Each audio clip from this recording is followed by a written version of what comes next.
Hello everyone, myself Lucky Kumari and today we will be learning about immunity. ठीक है बेटा, आ जाओ सीखते हैं क्या है इम्यूनिटी। सबसे पहले तो इम्यूनिटी क्या होता है ना? तो immunity is the body's ability to fight against any microorganism entering the body. All right,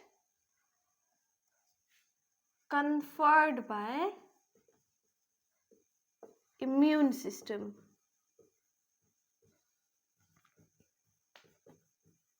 ठीक है बेटा, तो इम्यूनिटी बेसिकली होता है आपका शरीर का, आपके बॉडी का खुद का एबिलिटी, किसके लिए? ताकि वो माइक्रो ऑर्गेनिज्म से फाइट कर पाए, है ना। देखो, हम all the time micro organism के कांटेक्ट में आते हैं, ठीक है। आप जब बाहर जंक फूड खा रहे होते हो ना, उस टाइम भी आप बहुत सारे माइक्रो ऑर्गेनिजम्स को खाते हो। माइक्रो ऑर्गेनिजम्स बैक्टीरिया हो सकते हैं, है ना, अलग अलग फंगाई हो सकते हैं, वायरसेस हो सकते हैं। तो हम ऑल द टाइम इनके कांटेक्ट में है, फिर भी क्या हम बीमार पड़ते हैं? No, right. लाइक समटाइम्स या वी डू गेट सिक, लेकिन नॉट ऑल द टाइम। तो जब हम नहीं पढ़ रहे होते, क्या इन माइक्रो ऑर्गेनिज्म के कांटेक्ट में आए ही नहीं है? ऐसा बिल्कुल नहीं है बेटा, ठीक है। हम इन माइक्रो ऑर्गेनिजम्स के कांटेक्ट में हर समय आते हैं, बट फिर भी हमको प्रोटेक्शन मिल रहा है। वो प्रोटेक्शन कौन प्रोवाइड करता है? हमारा शरीर का इम्यून सिस्टम, ठीक है। हमारे शरीर में कुछ आर्मीज है ना, जैसे आपने देखा होगा बॉर्डर पे आर्मीज होते हैं ना, हमारे कंट्री को प्रोटेक्ट करने के लिए। सेम वे हमारे खुद के भीतर भी कुछ आर्मीज होते हैं जो हमारे इस शरीर को प्रोटेक्शन प्रोवाइड करते हैं, ठीक है। उसको हम इम्यून सिस्टम कहते हैं। अब आ जाओ यहाँ पे, इम्यूनिटी बेटा दो प्रकार का होता है, ठीक है। It is of two types. Immunity is of two types. One is called innate immunity and the other one is called acquired immunity, ठीक है। देखो, ये जो मैंने innate immunity लिखा, इसका एक और ठीक है, इसको हम एक और नाम से जानते हैं, हम उसको कहते हैं इनबॉर्न इम्यूनिटी, ठीक है। और एक्वायर्ड इम्यूनिटी को हम क्या कहते हैं? एडेप्टिव इम्यूनिटी और स्पेसिफिक,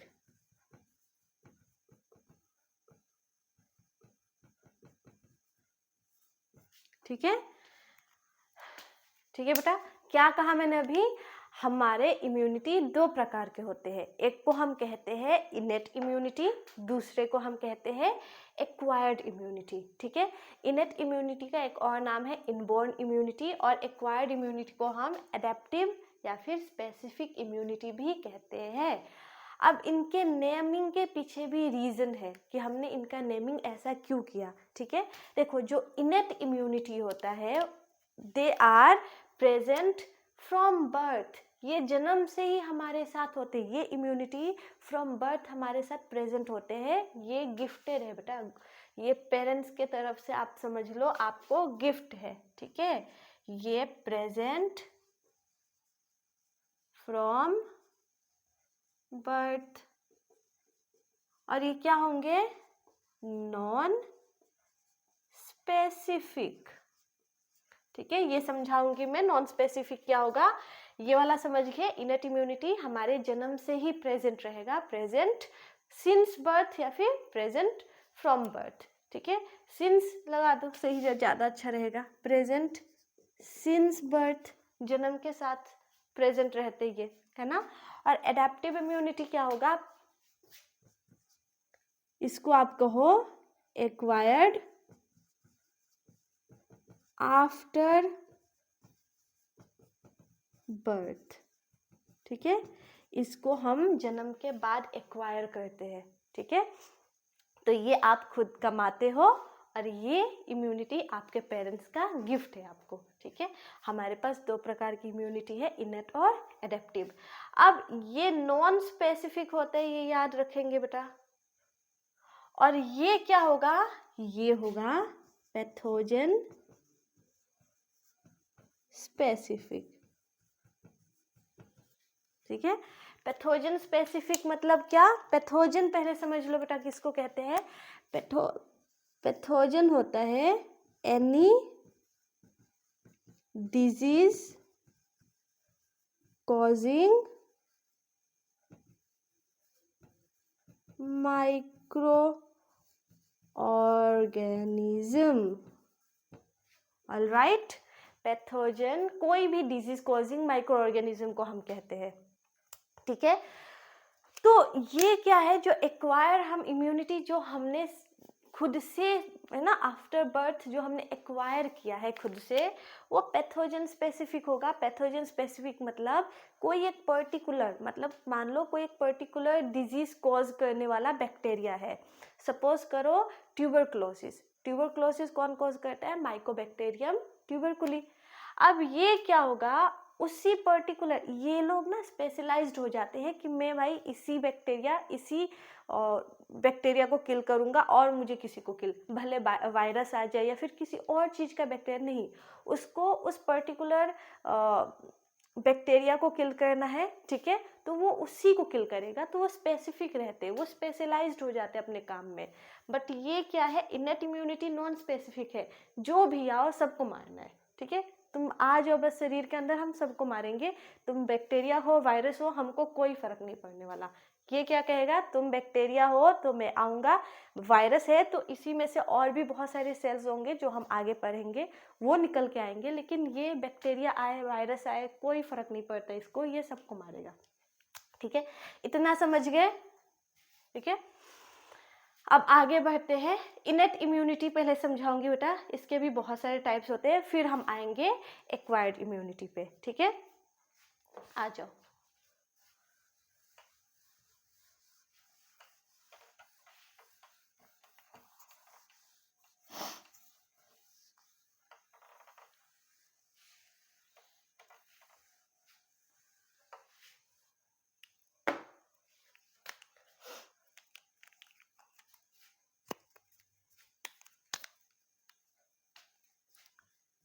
इनेट इम्यूनिटी, देखो बेटा, इनेट इम्यूनिटी पहले आपने समझ लिया क्या होगा, ये इनबॉर्न इम्यूनिटी होता है ना, ये होगा इनबॉर्न इम्यूनिटी, ठीक है, ये हमारे जन्म से ही प्रेजेंट रहेगा, ठीक है।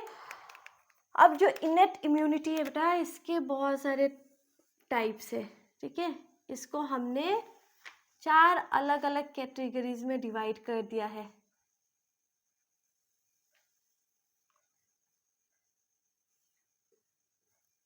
सबसे पहला आता है, ठीक है, इनेट, जो इनेट हमको इम्यूनिटी प्रोवाइड करते हैं, अलग अलग 4 प्रकार के बैरियर्स होते हैं, ठीक है। कैसे समझाओ, यहाँ देखो, अगर मैं कहूँ कि एक इंसान का, सपोज करो इस इंसान को बेटा जाना है फाइट करने, ठीक है।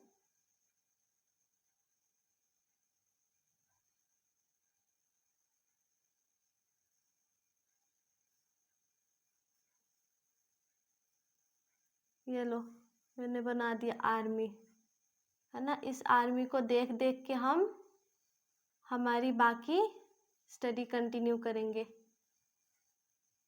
चलो, ये लो, सील रोल पहना दिया, आर्मी बना दिया हमने, ठीक है। तो जो ये इनेट इम्यूनिटी है ना, जो इनबोर्न वाला है, ये भी 4 प्रकार के होते हैं, आपको 4 प्रकार के डिफेंस मिलेंगे इसमें भी, ठीक है। सबसे पहले को हम कहते हैं फिजिकल बैरियर, ठीक है। दूसरा है फिजियोलॉजिकल बैरियर, तीसरा है सेल्यूलर बैरियर, और फोर्थ है बेटा साइटोकाइन बैरियर, ठीक है। अब देखो फिजिकल बैरियर में क्या होगा, ध्यान से पहले समझ जाओ। मैंने क्या कहा, इनेट इम्यूनिटी को हमने 4 टाइप्स में, 4 कैटेगरीज में डिवाइड कर दिया। Physical barrier, physiological barrier, cellular barrier और साइटोकाइन बैरियर, ठीक है। पहले देखो फिजिकल, हम क्या फिजिकली बैरियर प्रोवाइड करेगा, ठीक है। वो आपके शरीर को innate immunity physical barrier provide करेगा। ये 2 प्रकार के होते हैं, ठीक है। पहला तो बेटा आपका स्किन हो जाएगा इसमें, ठीक है। पहला हमारा स्किन हो जाएगा। स्किन क्या करता है बेटा, फिजिकल प्रोवाइड करता है, फिजिकल बैरियर। देखो हमारे स्किन के प्रेजेंट के वजह से तो माइक्रो ऑर्गेनिजम्स हमारे अंदर नहीं आ पा रहे, है ना। देखना जिनके स्किन्स में कट हो जाते हैं या फिर अगर स्किन छिल जाता है तो उनमें इन्फेक्शन के चांसेस ज़्यादा हो जाते हैं, क्योंकि जो स्किन है ना अभी बेयर हो चुका है, स्किन हट चुका है ना। उसके वजह से क्या हो जाएगा, इन्फेक्शन के चांसेस ज़्यादा होते हैं, माइक्रो ऑर्गेनिजम्स जल्दी आपके ऊपर हमला कर सकते हैं। बट अगर स्किन है तो स्किन क्या करेगा, प्रोटेक्शन प्रोवाइड करेगा, है ना। ये कवरिंग प्रोवाइड करता है, ठीक है। तो एक तो हमारे स्किन हो गए, दूसरा क्या हो जाएगा बेटा, म्यूकस मेम्ब्रेन। म्यूकस मेम्ब्रेन क्या है, यहाँ देखो आपका माउथ से लेके पूरा का पूरा एलिमेंट्री कैनाल,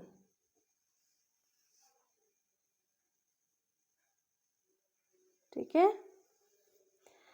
अब आपके माउथ से देखो, डायग्राम बहुत खराब बना है, कोई बात नहीं, ठीक है। यहाँ फोकस करो, जो समझाना है वो देखो। आपका माउथ से लेके पूरा का पूरा एलिमेंट्री कैनाल, इवन आपका ट्रेकिया का जो ट्यूब जाएगा उसमें, ऐसे बनाती हूँ, ठीक है। ये लो, ठीक है। Stomach and intestine, everything is covered with mucus membrane. एक मेम्ब्रेन से कवर्ड रहता है जिसको हमने क्या नाम दिया, म्यूकस मेम्ब्रेन, ठीक है। किससे कवर रहेगा, म्यूकस से। अब म्यूकस क्या करेगा बेटा, म्यूकस मेम्ब्रेन एक्चुअली क्या सिक्रीट करेगा, म्यूकस सिक्रीट करेगा, ठीक है। म्यूकोजल मेम्ब्रेन या म्यूकस मेम्ब्रेन म्यूकस सिक्रीट करता है, ठीक है। म्यूकस क्या करेंगे, म्यूकस आपके जितने भी पैथोजेंस है ना, जो बैक्टीरिया आपके मुंह से अंदर चले जाते हैं या फिर आपके रेस्पिरेटरी ट्रैक्ट से, सांस से या मुंह से अंदर चले जाएंगे, तो उनको क्या कर लेगा, ये म्यूकस उनको ट्रैप कर लेगा अपने अंदर, ठीक है। आपके शरीर में आपके सेल्स के विदिन जाने नहीं देगा, क्या कर लेगा, ट्रैप कर लेगा और वो शरीर से उसको बाहर निकाल देगा, ठीक है। तो ये हो जाएगा म्यूकस मेम्ब्रेन, जो कहाँ होता है, आपके एलिमेंट्री कैनाल में होगा, रेस्पिरेटरी ट्रैक्ट में होगा,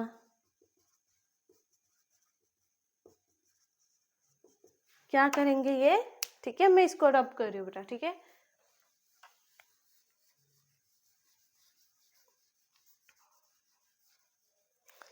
क्या करेंगे ये दोनों, मतलब ये सब करेगा traps the micro organisms, alright, समझ गए। चलो वो लिखना है ना, मैं यहाँ लिख देती हूँ उसको ऐसे करके। क्या करेंगे, traps traps the micro organisms. Alright, चलो अब आ जाओ फिजियोलॉजिकल। फिजिकल बैरियर समझ गए, हमारा स्किन और म्यूकस मेम्ब्रेन, हमारा एलिमेंट्री कैनाल का जितने भी जो आउटर कवरिंग है आप कह सकते हो, म्यूकोजल मेम्ब्रेन से बना हुआ है, म्यूकस सिक्रीट करेगा। ठीक है, म्यूकस स्टिकी सब्सटेंस होता है और क्या करेगा, ये ट्रैप कर लेगा माइक्रो ऑर्गेनिज्म के अपने अंदर। ठीक है, अब आ जाओ फिजियोलॉजिकल बैरियर। क्या होगा बेटा फिजियोलॉजिकल बैरियर? ये होते हैं सिक्रीशंस फ्रॉम फिजिकल बैरियर्स। ठीक है, क्या कहा मैंने? फिजिकल बैरियर के सिक्रीशंस होते हैं फिजियोलॉजिकल बैरियर। ठीक है, मतलब जो हमारा स्किन है क्या सिक्रीट करेगा बेटा, ये कुछ सिक्रीट्स करेंगे, है ना, जैसे कि स्वेट सिक्रीट करते हैं, है ना, ऑयल सिक्रीट करते हैं, और क्या सिक्रीट करेंगे, हमारा स्टमक HCl सिक्रीट करेगा। तो ऑल दोज, है ना, HCl secreted from our stomach, tears, saliva, all these secretions comes under physiological barrier। HCl क्या करेगा बेटा? HCl जब भी आप चाउमीन खाते हो जाके रेस्टोरेंट पे, है ना, और वो चाउमीन में बहुत सारे मक्खियाँ बैठ रहे हैं सपोज, ठीक है, और आपने खा लिया। अब उन्होंने मक्खियों ने वहाँ पे सिंस दे आर कैरियर, उन्होंने जर्म्स लाए होंगे वहाँ पे, हमने खा लिया, अब वो गया हमारे स्टमक के अंदर, तो अब क्या होगा, हम तो फिर भी बीमार नहीं हुए, है ना। इसका मतलब जो हमारे स्टमक में HCl प्रोड्यूस हो रहा है, उसने क्या किया, उसने उन माइक्रो ऑर्गेनिजम्स को किल कर दिया। ठीक है, इसीलिए हम बीमार नहीं हुए। तो HCl, है ना, उन डाइजेस्टिव जूस जो होते हैं उसको बेसिकली जो माइक्रोब्स है उनको किल करेंगे। टीयर्स एंड सलाइवा क्या करेगा? टीयर्स एंड सलाइवा में लाइसोजाइम पाया जाता है बेटा। क्या पाया जाता है? टीयर्स और सलाइवा में होता है लाइसोजाइम। ठीक है, लाइसोजाइम क्या करता है बेटा? लाइसोजाइम बैक्टीरिया के सेल को क्या कर देता है? डिस्ट्रॉय कर देता है। तो अगर बैक्टीरिया का सेल ही खराब हो गया, सेल ही टूट गया, तो क्या हो जाएगा? बैक्टीरिया ही मर जाएगा। ठीक है, तो लाइसोजाइम होता है और ये क्या करेगा?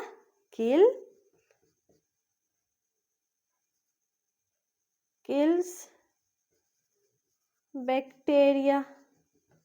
ठीक है, बैक्टीरिया के सेल्स को तोड़ के बैक्टीरिया को किल कर देता है। तो हमने क्या पढ़ लिया? फिजिकल और फिजियोलॉजिकल। अब आ जाओ सेल्यूलर बैरियर पे।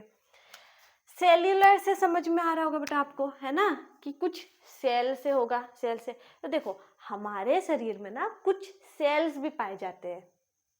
ठीक है, हमारे शरीर में कुछ ऐसे सेल्स भी होते हैं जो क्या करेंगे बेटा? जिनके पास पावर होता है क्या का? माइक्रो ऑर्गेनिज्म को किल करने का। ठीक है, जैसे कि सर्टेन सेल्स, सर्टेन ल्यूकोसाइट्स कह दो। ठीक है, सर्टेन ल्यूकोसाइट्स जिनके पास कैपेसिटी होता है माइक्रो ऑर्गेनिज्म को किल करने का। कौन कौन है वो ल्यूकोसाइट्स? लाइक पहले है न्यूट्रोफिल्स। ठीक है, दूसरा है बेटा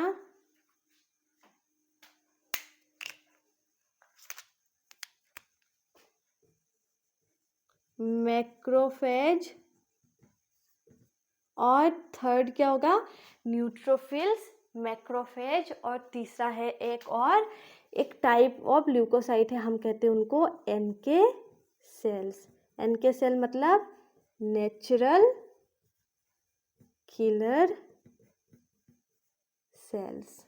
ठीक है, ये 3 प्रकार के सेल्स आपके सेल्यूलर बैरियर में आते हैं और जो क्या करते हैं? माइक्रो ऑर्गेनिजम्स को किल करते हैं। कैसे किल करेंगे? ये दोनों फेगोसाइटिक होते हैं बेटा। ठीक है, न्यूट्रोफिल और मैक्रोफेज क्या होते हैं? फेगोसाइटिक फेगोसाइटोसिस करते हैं। फेगोसाइटोसिस मतलब जो बैक्टीरियल सेल है ना उसको खा जाएंगे, ठीक है, बैक्टीरियल सेल को इनगल्फ कर जाएंगे न्यूट्रोफिल्स और मैक्रोफेजेस। वैसे न्यूट्रोफिल्स के पास इनगल्फिंग का कैपेसिटी नहीं होता क्योंकि बहुत छोटे होते हैं, ठीक है। चलो यहाँ दिखाती हूँ। सपोज करो ये एक बैक्टीरिया है, शैतान बैक्टीरिया, ठीक है, ये एक शैतान बैक्टीरिया है। अब न्यूट्रोफिल और मैक्रोफेज कैसे एक्ट करेंगे बेटा? न्यूट्रोफिल्स बहुत छोटे होते हैं, ठीक है, तो ये लो इसके ऊपर चिपक जाएंगे ये, ठीक है, ऐसे चिपक जाएंगे।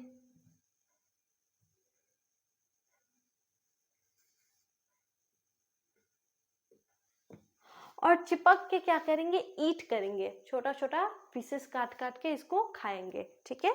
लेकिन अगर मैं मैक्रोफेज का बात करूं तो वो बहुत लार्ज सेल्स होते बेटा, और वो पूरा का पूरा क्या करेगा? ये रेड वाले मैंने क्या बताया? न्यूट्रोफिल्स होंगे,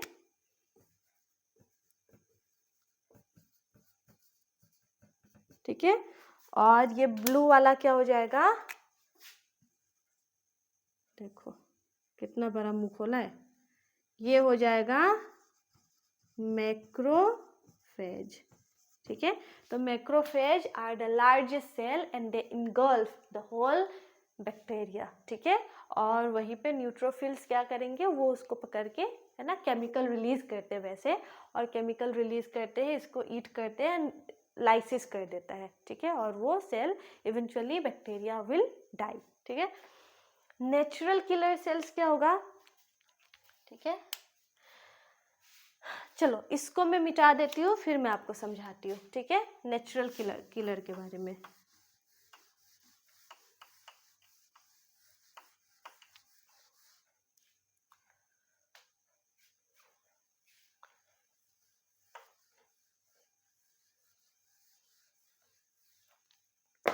ओके, देखो नेचुरल किलर जो होते हैं बेटा, पहला चीज तो ये फेगोसाइटोसिस नहीं करते, है ना, ये एक केमिकल रिलीज करते हैं, ये एक केमिकल रिलीज करते हैं जिसको हम कहते हैं परफोरिन। परफोरिन मतलब क्रिएटिंग पोर्स, ठीक है। तो जो भी वायरल इन्फेक्टेड सेल्स होंगे ना, उसमें क्या करेगा? Natural, even cancer cells, cancer cell और वायरल इन्फेक्टेड सेल्स में हमारा नेचुरल किलर सेल जाके क्या करेगा?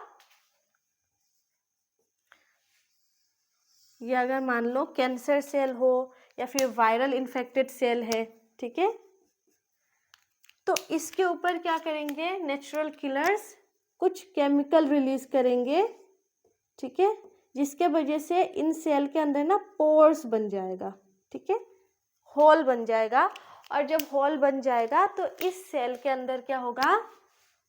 वाटर एंटर करना शुरू हो जाएगा, फ्लूइड एंटर करने लगेगा, ठीक है, जो एक्स्ट्रा सेल्यूलर फ्लूइड होगा वो सारा का सारा उस सेल के अंदर एंटर कर जाएगा, और सेल के अंदर बहुत सारा वाटर या फिर फ्लूइड एंटर करने की वजह से सेल रप्चर होके डेड हो जाएगा, ठीक है। ये नेचुरल किलर है। एन के लिख देती हूँ, ठीक है, एन के सेल्स, समझ गए? तो हमारे शरीर में ऑलरेडी हमने पढ़ लिया, ठीक है, सेल्यूलर तक पहले हमने पढ़ा। फिजिकल स्किन था, म्यूकस मेम्ब्रेन था। सेकेंड हमने क्या पढ़ लिया? फिजियोलॉजिकल जो सिक्रीशन, स्किन के जो सिक्रीशंस या फिर आप कह सकते हो हमारे फिजिकल बैरियर के जो सिक्रीशंस थे उसके बारे में पढ़ा, जैसे कि HCl पढ़ा हमने, है ना, और हमने क्या पढ़ा? HCl के साथ टीयर्स, सलाइबा, ये सारे के सारे, और भी है बेटा स्वेट ग्लैंड, है ना, स्वेट, आपका ये सेबेसियस ऑयल, है ना, सीबम, ये सब आएंगे इसके अंदर, ठीक है। ये सब के अंदर क्या होता है? माइक्रो ऑर्गेनिज्म को किल करने के लिए इनके अंदर एंजाइम्स प्रेजेंट होते हैं, ठीक है। चलो ये समझ गए नेचुरल किलर सेल किस पे एक्ट करेगा, वायरली इन्फेक्टेड सेल्स या फिर कैंसर सेल्स। उनमें जाके ये क्या करेंगे, केमिकल रिलीज करेंगे परफोरिन, जो जाके उनमें पोर्स क्रिएट करेगा और फिर पोर्स के थ्रू वाटर एंटर कर जाएगा and eventually cell will rupture and the cell will die. Okay, आ जाओ लास्ट के बारे में पढ़ते हैं, साइटोकाइन बैरियर।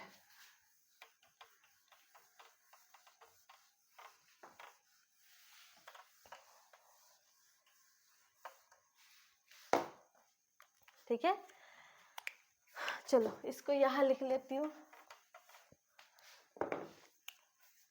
फिर हमारा इनेट इम्यूनिटी खत्म।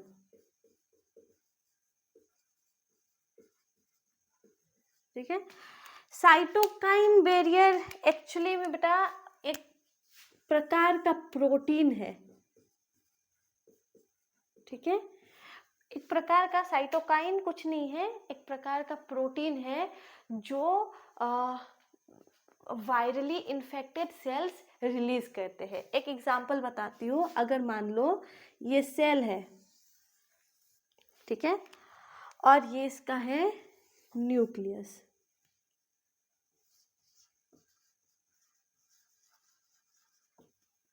और इसके अंदर होगा क्या बेटा, इसका डीएनए।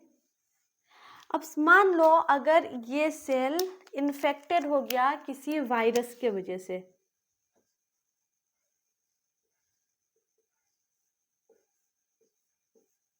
और उस वायरस ने क्या किया, अपना आरएनए इस सेल में इंजेक्ट कर दिया। ठीक है, और वो आरएनए आके क्या हो जाएगा, यूजुअली हमारे डीएनए के साथ इंटीग्रेट हो जाते हैं ना।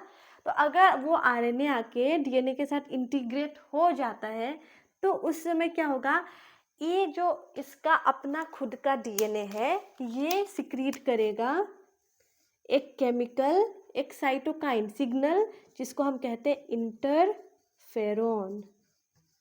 अब ये इंटरफेरॉन मेनली क्या करेगा, अब देखो ये सेल तो ऑलरेडी वायरली इन्फेक्टेड हो चुका है, इसका तो काम किया खत्म। ठीक है, तो अब क्या कर सकता है ये इंटरफेरॉन, क्या कर सकता है इंटरफेरॉन, इसके पास के जो सेल्स है ना बेटा, उनको क्या करेगा, वार्न करेगा, है ना, वार्निंग देगा जाके कि बेटा मैं तो मरने वाला हूँ बट तुम बच जाओ।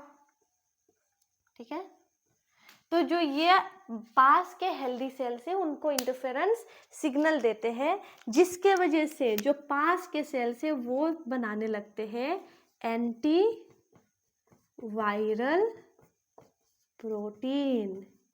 ठीक है, और खुद के सेल्स को प्रोटेक्ट करते हैं। तो ये ठीक है, हमने लास्ट पढ़ लिया साइटोकाइन बैरियर के बारे में भी, इट्स ए प्रोटीन। और एक मैंने एग्जांपल बताया, उसका कौन है, इंटरफेरॉन, जो कौन सिक्रीट करेगा, वायरली इन्फेक्टेड सेल। कौन करेगा सिक्रीट, वायरली इन्फेक्टेड सेल। और ये किसको वार्न करेंगे, ये वार्न करेंगे हेल्दी सेल्स को। ठीक है, चलो अब हम आते हैं एक्वायर्ड इम्यूनिटी पे। ठीक है,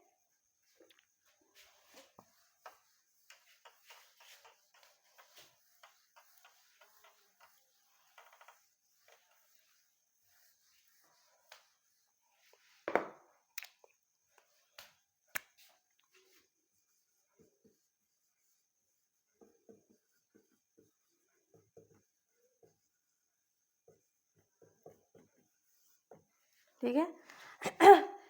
अब एक्वायर्ड इम्यूनिटी क्या बेटा, मैंने आपको जस्ट बताया है ना कि एक्वायर्ड इम्यूनिटी हम क्या करते हैं, एक्वायर करते हैं अपने लाइफ टाइम में। ठीक है, हम फ्रॉम बर्थ टिल डेथ, ऐसा नहीं है कि एक पर्टिकुलर समय है इसका। ठीक है, ये पूरा जिंदगी एक्वायर्ड होते रहते हैं अलग अलग इन्फेक्शन से। अभी देखो कोविड का इन्फेक्शन हुआ था, है ना, कोविड वायरस आया था, सॉरी कोरोना वायरस आया था, एंड उसके वजह से सोचो इतना इन्फेक्शन हुआ।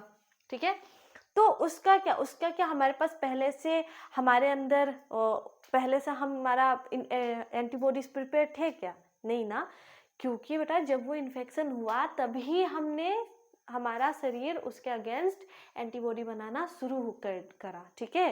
तो ऐसे बीमारियों को हम, है ना, इन फ्यूचर भी, भगवान ना करे, बट इन फ्यूचर भी हम ऐसे काइंड ऑफ जर्म से या फिर माइक्रो ऑर्गेनिज्म से हम क्या होंगे, हम एक्सपोज्ड होंगे, अभी भी हो रहे हैं different different kind of germ से, है ना।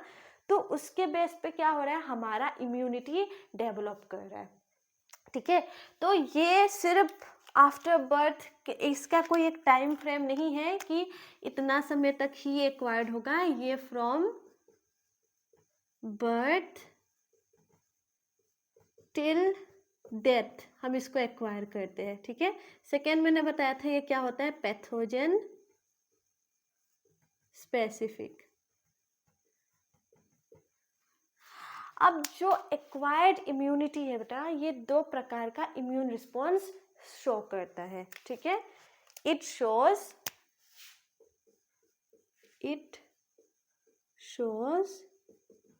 2 टाइप्स ऑफ इम्यून रिस्पॉन्स, ठीक है। पहला कौन सा होगा बेटा, 2 प्रकार का इम्यून रिस्पॉन्स है, एक होगा प्राइमरी रिस्पॉन्स और दूसरा होगा सेकेंडरी रिस्पॉन्स, ठीक है। अब आप सोचोगे मैम प्राइमरी और सेकेंडरी रिस्पॉन्स क्या है ना। देखो, जब हम कोई भी इन्फेक्शन से पहली बार, कोई भी माइक्रो ऑर्गेनिजम्स के कांटेक्ट में पहली बार आते हैं, तो उस समय जो हमारे इम्यून सिस्टम, हमारे जो शोल्डर्स है ना, अपने सैनिकों को बुलाएंगे, उस समय जो भी चेंजेस आ रहा होता है वो प्राइमरी रिस्पॉन्स है आपका इम्यून सिस्टम का, ठीक है। और एक बार और वंस हमको वो इन्फेक्शन हो गया, है ना, और मान लो वही वायरस या वही बैक्टीरिया फिर से कुछ समय के बाद हमारे शरीर में आया, तो अब उसके अगेंस्ट जो इम्यूनिटी बनेगा या फिर हमारा जो इम्यून सिस्टम जैसे रिस्पॉन्ड करेगा, उसको हम कहते हैं सेकेंडरी रिस्पॉन्स, ठीक है। फॉर एग्जाम्पल, मान लो ये है आपका बैक्टीरिया, ठीक है, और ये आया कहाँ, आपके ब्लड सेल के अंदर, आई मीन ब्लड के अंदर, सॉरी सेल तो नहीं, ब्लड के अंदर आ गया, ठीक है। ये लो, ये ब्लड वेसल बना लूं, लो ये आ गया इसमें, ठीक है।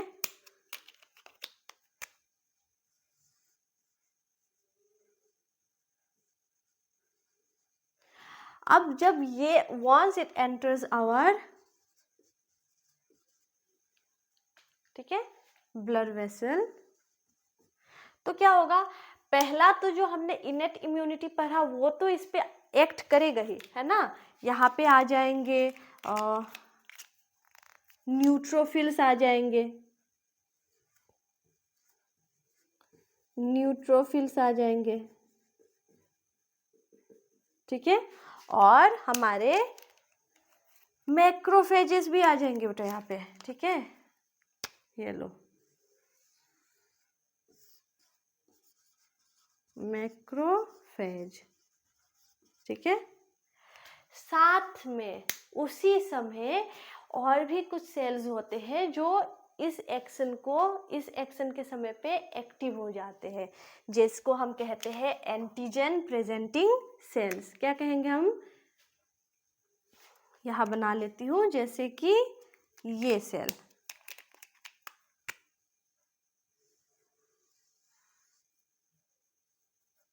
ठीक है।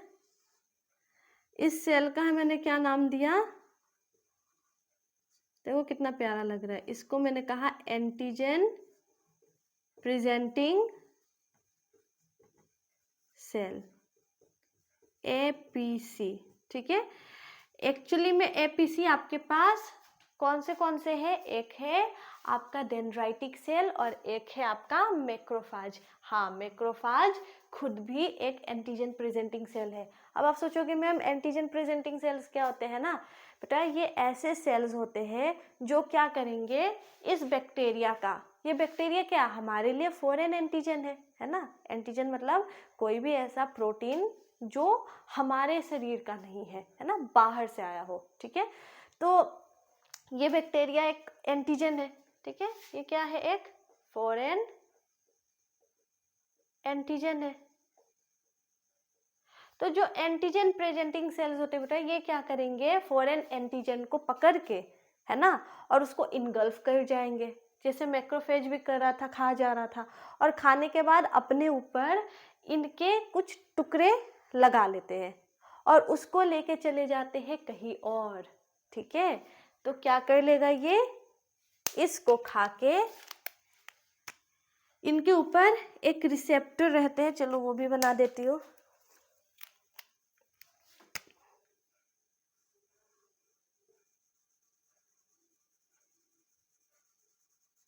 ठीक है, ये लो, देखो क्राउन पहन के घूम रहा है हमारा ये एंटीजन प्रेजेंटिंग सेल। वैसे तो एक बनाया, ऐसे बहुत सारे होते हैं। ठीक है, इस क्राउन का नाम हमने दिया क्या, MHC2। ठीक है, क्या है, मेगा हिस्टोकॉम्पैटिबिलिटी कॉम्प्लेक्स है ये। ठीक है, मेगा हिस्टोकॉम्पैटिबिलिटी कॉम्प्लेक्स 2 है ना। और ये क्या कर लेगा, ये अपने ऊपर इस बैक्टीरिया के कुछ पोर्शन सजा लेगा। ठीक है, और सजा के, इवन मैक्रोफेज भी होते हैं बेटा, APC, ध्यान रखेंगे, ये भी अपने ऊपर सजा लेता है। ठीक है, इसके कुछ टुकड़े खाने के बाद, और सजा के ये कहाँ लेके जाएगा, आपके लिम्फोइड, यहाँ बनाती हूँ, चलो, लिम्फोइड ऑर्गन में। ठीक है, आपको पता है आपके पास लिम्फोइड ऑर्गन्स कौन से हैं, थाइमस है ना, लिम्फ नोड्स है, जितने भी पेयर्स पैचेस है, तो ये लिम्फोइड, स्प्लिन भी है ना। तो क्या करेगा ये, थाइमस में लेके जाएगा पहले तो। ठीक है, थाइमस में लेके जाएगा या फिर कोई भी लिम्फोइड ऑर्गन। ठीक है, तो जब ये लिम्फोइड ऑर्गन में पहुंचेगा तो ये एंटीजन प्रेजेंटिंग सेल, जिसको मैंने नाम दिया था, मैंने नहीं लिखा इसका नाम, डेंड्राइटिक सेल्स है। ठीक है, ये होते हैं डेंड्राइटिक सेल्स। ये क्या करेगा बेटा, ये प्रेजेंट करेगा, ये जब यहाँ थाइमस में लेके आएगा इस एंटीजन को,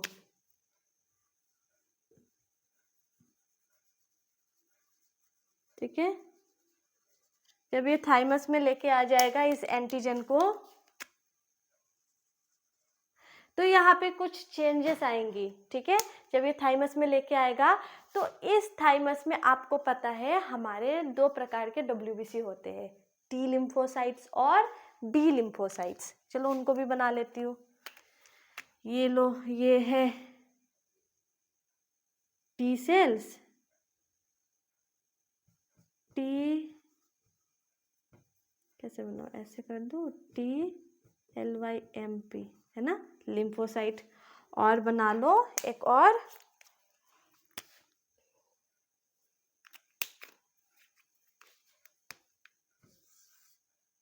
B लिम्फ। ठीक है, ये कौन है, T लिम्फोसाइट्स और B लिम्फोसाइट्स है। तो ये जो antigen presenting cell, dendritic cell, यहाँ पहुंचा,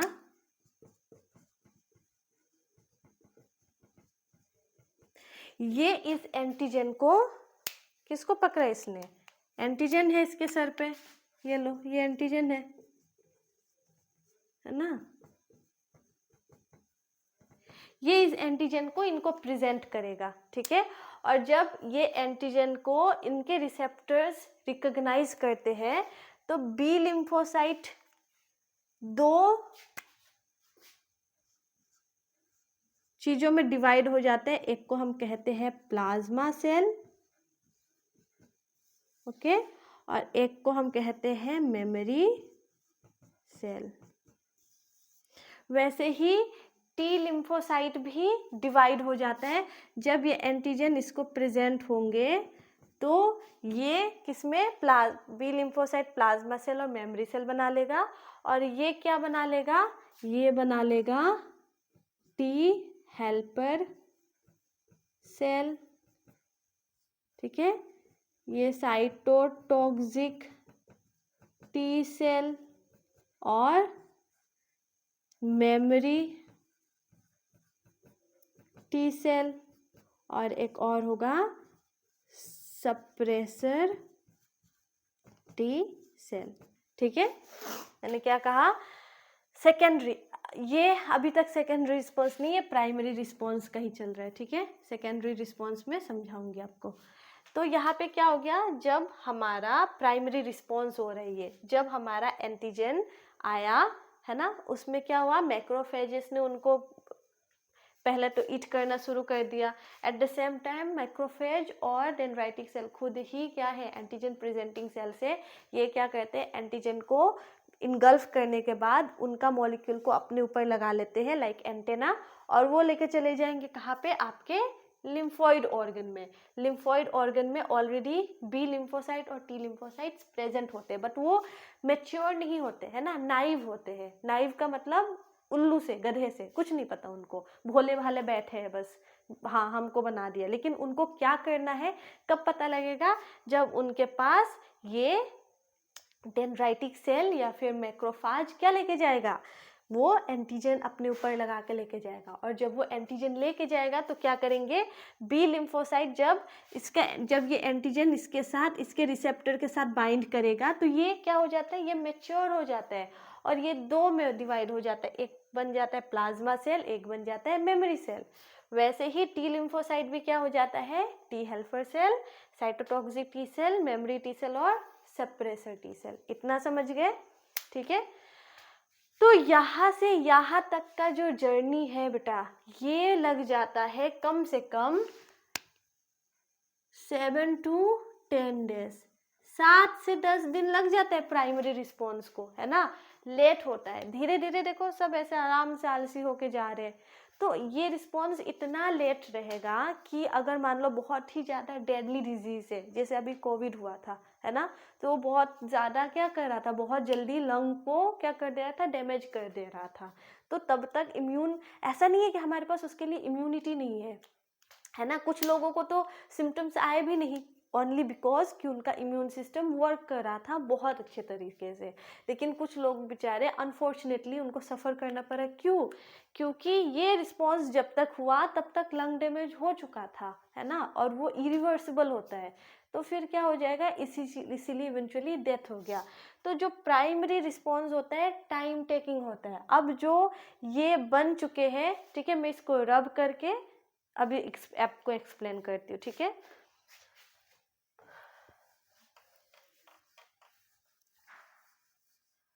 देखो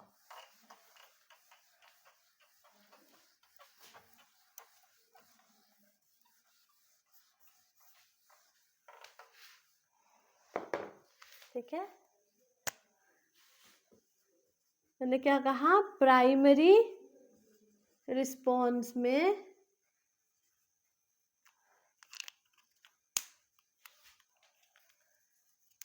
माइक्रोब आया,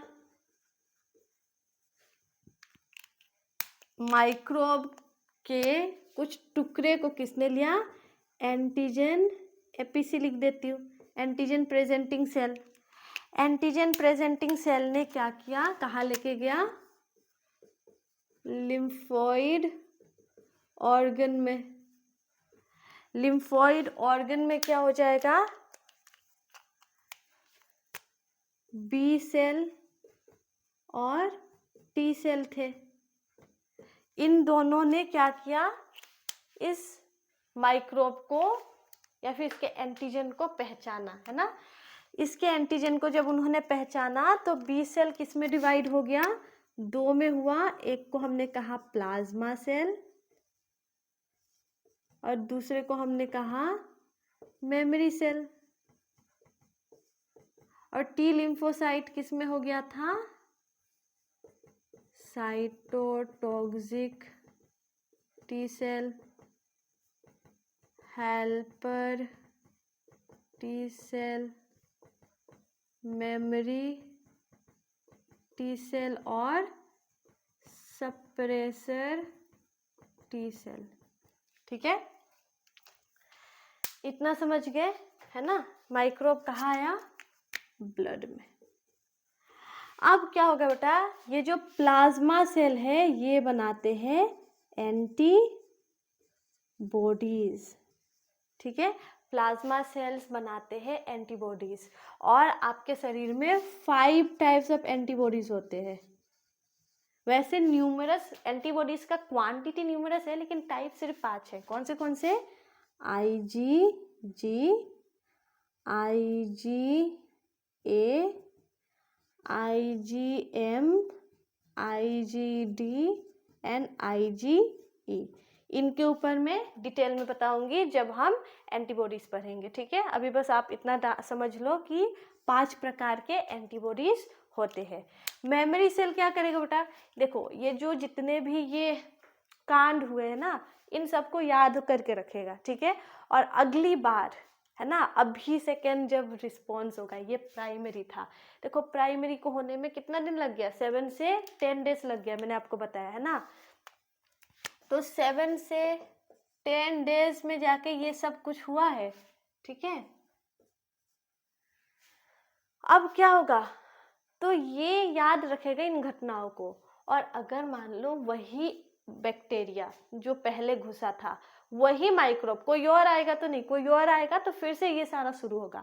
अगर सेम माइक्रोब फिर से हमारे शरीर में घुसता है, तब बनेगा सेकेंड रिस्पॉन्स, और उस समय फिर क्या होगा? ये इतना लंबा प्रोसेस नहीं होना होगा, वो उसी समय तुरंत ही क्या हो जाएंगे? एक्टिवेट हो जाएंगे। ठीक है, तो कौन एक्टिवेट करवाएगा? मेमोरी सेल करवाएगा। ठीक है, ये सेकेंडरी रिस्पॉन्स में काम करेगा।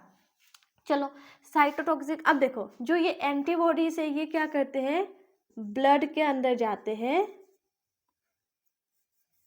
ये जाते हैं ब्लड में और किल्स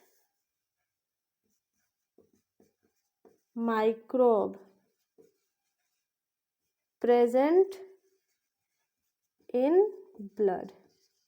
वैसे बेसिकली एंटीबॉडीज खुद नहीं किल करते, वो क्या करते हैं? माइक्रोब्स को ना पकड़ लेते हैं। जो एंटीबॉडी का शेप है वो कुछ इस प्रकार से होता है बेटा। ठीक है, वाई शेप्ड। तो ये क्या करेंगे? ऐसे माइक्रोब को दोनों तरफ से पकड़ लेते हैं ताकि वो मूव ना कर पाए। तो बेसिकली क्लम्पिंग या एग्लूटिनेशन कराते हैं एंटीजेंस का। ठीक है, तो किल्स, चलो मैं सही वर्ड नहीं रहेगा, agglutinate the microbes present in blood. अब एक बार वो एक जगह उनको पकड़ लिए तो क्या हो जाएगा? मैक्रोफेजेस को और अच्छे से प्रॉपरली तरीके से क्या होगा? उनको खाने का समय मिल जाएगा, उनको फेगोसाइट करने का समय मिल जाएगा। ठीक है, अब मेमोरी सेल का तो छोड़ो, इनका तो छोड़ो, ये कब काम आएंगे? जब सेकेंडरी रिस्पॉन्स होगा। साइटोटॉक्सिक टी सेल का देख लो, ये क्या करेगा बेटा? Kills infected cell. अब ये ध्यान देंगे। ठीक है, ये क्या करेगा? जो माइक्रोब ब्लड में प्रेजेंट है उन पे जाके अफेक्ट करता है। ठीक है, लेकिन जो साइटोटॉक्सिक टी सेल्स होते हैं बेटा, ये जो इन्फेक्टेड सेल्स, खुद ही जो सेल्स खराब हो गए ना, उनको जाके क्या करेगा? किल करेगा। कैसे किल करेगा? कुछ केमिकल्स रिलीज करते हैं जिसके वजह से सेम है ना, क्या हो जाएगा? वॉल में परफोरेशन हो जाएगा। परफोरेशन मतलब पोर्स क्रिएट हो जाएगा और इवेंचुअली सेल डेथ कर जाएगा। ठीक है, तो ये अपने ही इन्फेक्टेड सेल को किल करता है बाय क्रिएटिंग पोर्स, लिख सकती हूँ। ठीक है, हेल्पर टी सेल का बहुत इंपॉर्टेंट काम है ना। हेल्पर टी सेल कहीं ना कहीं प्लाज्मा सेल को भी क्या कराता है? उसका फॉर्मेशन में भी हेल्प कराता है। ठीक है, ये याद रखेंगे। मेमोरी टी सेल सेम, जैसे इसको याद रहेगा सब कुछ, वैसे ही इसको भी याद रहेगा सब कुछ, है ना। और वो क्या करेगा? अगले समय अगर सेल्स में इन्फेक्शन हो चुका है, देखो अगर ब्लड तक इन्फेक्शन है तब तो कोई प्रॉब्लम नहीं है, है ना, तो हमारे एंटीबॉडीज जाएंगे उसको बाइंड करके ख़त्म कर देंगे। लेकिन अगर इन्फेक्शन सेल तक पहुंच गया, जैसे मान लो कैंसर के केस में हो गया, कोई वायरल इन्फेक्शन के केस में हो गया कि वायरस चला गया सेल के अंदर ना, उन केसेस में साइटोटॉक्सिक टी सेल क्या करेगा, जाके सेल्स को किल करेगा बाय क्रिएटिंग पोर्स। ठीक है, मेमोरी टी सेल इन सारे इंसिडेंट को याद रखेगा और अगर सेम इंसिडेंट्स फिर से हुआ तो क्या करेगा, इनको वो तुरंत ही रिलीज कराएगा। और सप्रेसर टी सेल बेटा सप्रेस करता है, सप्रेस या फिर कह सकते हो रेगुलेट करेगा activity of cytotoxic T cell and helper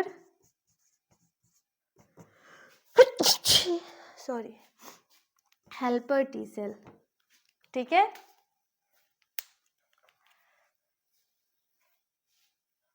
चलो रब करो इसको।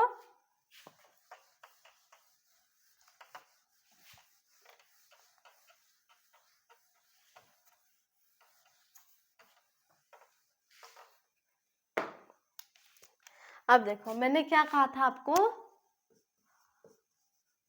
प्लाज्मा सेल एंटीबॉडी रिलीज करते हैं जो क्या करता है, ब्लड में प्रेजेंट माइक्रोब को क्या करेगा, किल। ठीक है, यहाँ पे अभी फिलहाल किल दे देती हूँ, है ना, ब्लड में प्रेजेंट माइक्रोब को किल करेगा या फिर एग्लूटिनेट करेगा, उसको पकड़ लेगा। ठीक है, किल करने में हेल्प कराते हैं बेसिकली, या फिर एग्लूटिनेट कराएगा। एग्लूटिनेट मतलब क्लम्पिंग, है ना, साथ में पकड़ के सबको रख लेगा। ठीक है, और यहाँ पे साइटोटॉक्सिक टी सेल क्या करेगा बेटा, ये किल्स द इन्फेक्टेड सेल। देख रहे हो कितना अंतर है, ये सेल्स को किल कर रहा है और ये ब्लड में प्रेजेंट माइक्रोब को किल कर रहा है। इसी वजह से इनको हमने अलग नाम दिया है, हम इसको कहते हैं। और प्लाज्मा किसने बनाया था, बी लिम्फोसाइट। और साइटोटॉक्सिक टी सेल किसने बनाया था, टी लिम्फोसाइट। इनका इस नेचर के वजह से हम कहते हैं कि जो बी लिम्फोसाइट है ये क्या करता है, ह्यूमोरल इम्यूनिटी प्रोवाइड करता है। ठीक है, और जो टी लिम्फोसाइट है ये क्या करता है, सेल मेडिएटेड इम्यूनिटी प्रोवाइड करता है। ठीक है, सेल मेडिएटेड इम्यूनिटी मतलब सेल से जुड़ा हुआ इम्यूनिटी प्रोवाइड करेगा। ठीक है, और ह्यूमोरल मतलब फ्लूइड, जो हमारे ब्लड से जुड़ा हुआ इम्यूनिटी होगा वो बी सेल प्रोवाइड करेगा, जो हमारे सेल से होगा वो टी सेल। इसी वजह से ये ग्राफ्ट रिजेक्शन में भी या फिर ऑर्गन रिजेक्शन में भी रिस्पॉन्सिबल होता है, क्योंकि जो ऑर्गन्स होते हैं किसी और डोनर के, अगर वो मैच नहीं हुए तो ये जाके उसके सेल्स को भी किल करने लगते हैं। ठीक है, इसीलिए हम कहते हैं कि कहीं ना कहीं रिस्पॉन्सिबल फॉर किसके लिए, रिस्पॉन्सिबल फॉर ग्राफ्ट रिजेक्शन। ठीक है, आ जाओ।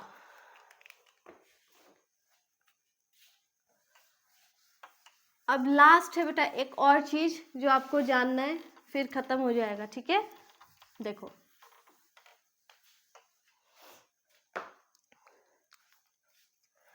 जो एक्वायर्ड इम्यूनिटी है,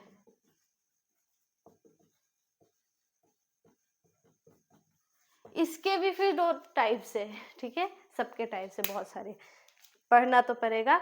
इजी करती हूँ, समझाने की कोशिश करती हूँ। ठीक है, ताकि आपको समझने में आसानी हो, और समझने में आसानी होगा तो क्या हो जाएगा बेटा, पढ़ने में भी आसानी होगा, याद भी अच्छे से रहेगा। ठीक है, देखो एक्वायर्ड इम्यूनिटी मैंने क्या बोला बेटा, 2 प्रकार के हैं।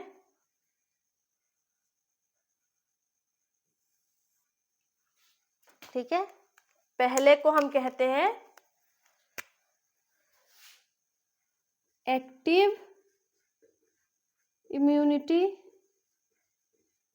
और दूसरे को हम कहते हैं पैसिव इम्यूनिटी।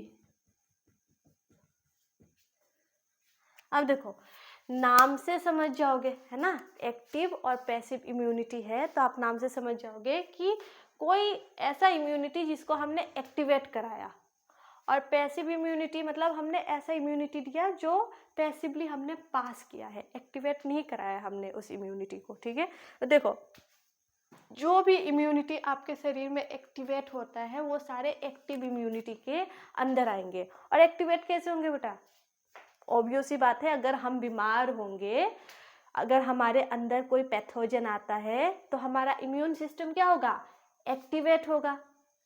ठीक है तो उसको हम एक्टिव इम्यूनिटी के अंदर रखेंगे।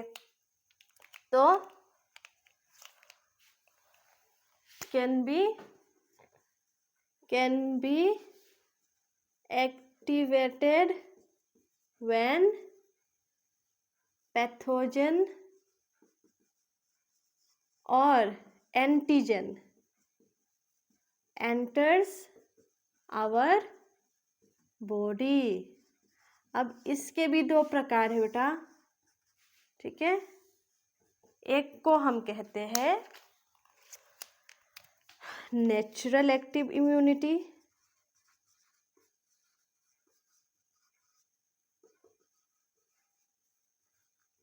और दूसरे को हम कहते हैं आर्टिफिशियल। बहुत इजी है बेटा। ठीक है,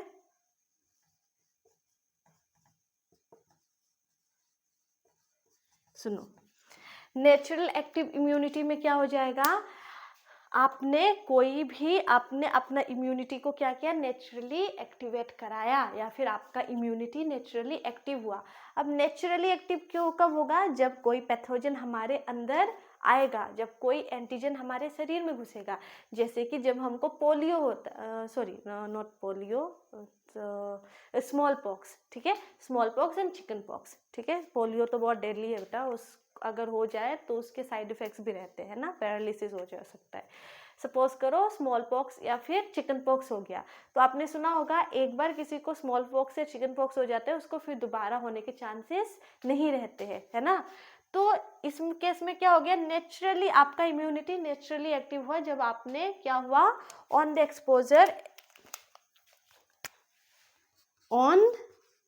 एक्सपोजर टू पैथोजन। जब पैथोजन के एक्सपोजर हुआ तो ये एक्टिवेट हो गया। आर्टिफिशियली एक्टिव इम्यूनिटी क्या है, जब आप आर्टिफिशियली इम्यूनिटी को एक्टिवेट कराओगे। और आर्टिफिशियली हम कैसे एक्टिवेट कराते हैं बताओ, आर्टिफिशियली एक्टिवेट तब होगा बेटा जब हम वैक्सीन लेते हैं, है ना। वैक्सीन में आपको पता है एंटीजन होते हैं, और हम उसको क्या करते हैं, हमारे शरीर में इंजेक्ट करते हैं ताकि उसके अगेंस्ट हमारा इम्यूनिटी बने, हमारा इम्यून सिस्टम उसके अगेंस्ट आर्मी बनाए। ठीक है, ये आर्मी का तो नाम भी नहीं दिया मैंने, देखो ये लो। ठीक है, इम्यून आर्मी। ठीक है, छोड़ो, इतना ही रहने दो। ठीक है, तो हमने क्या देखा, आर्टिफिशियल एक्टिव इम्यूनिटी में क्या हो जाएगा, हमने आर्टिफिशियली, है ना, क्या होगा,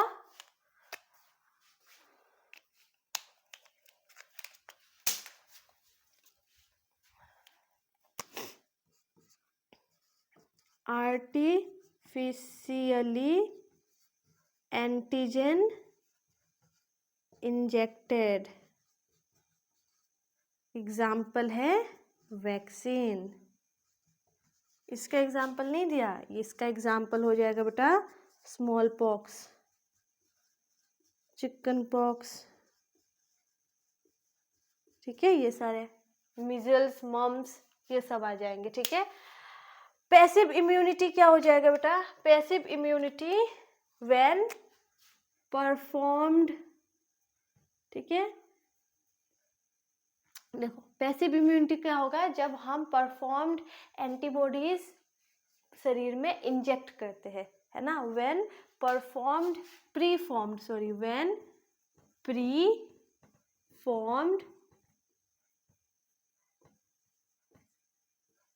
antibodies are injected into the body। अब प्री फॉर्म्ड एंटीबॉडीज भी दो प्रकार के हैं। प्री फॉर्म्ड मतलब पहले से ही बनाया गया, और यहाँ पे एंटीजन नहीं दे रहे, ये ध्यान रखोगे, ठीक है। हम यहाँ क्या दे रहे, एंटीबॉडीज दे रहे हैं। तो ये भी दो प्रकार के होते बेटा, ठीक है। एक होता है, ये भी नेचुरल होगा और आर्टिफिशियल होगा, ठीक है। नेचुरल कौन सा हो जाएगा बेटा, नेचुरल हो जाएगा जो हम पहले से एंटीबॉडी बनाया। अब नेचुरली ऐसा कौन सा हो सकता है कि नेचर में बन रहा है और हमको एंटीबॉडी मिल रहा है। सबसे प्रिटी, सबसे ब्यूटीफुल एग्जांपल है बेटा मदर्स मिल्क, है ना। मम्मी के मिल्क से जो बेबीज को एंटीबॉडीज मिलता है वो प्री फॉर्म्ड होता है और पैसिव इम्यूनिटी होता है, पहले से ही बना हुआ होता है, ठीक है। मदर मिल्क में कौन सा एंटीबॉडी होता है आपका, IgA, ऑलराइट। दूसरा क्या होगा, from mother to fetus through placenta, ठीक है।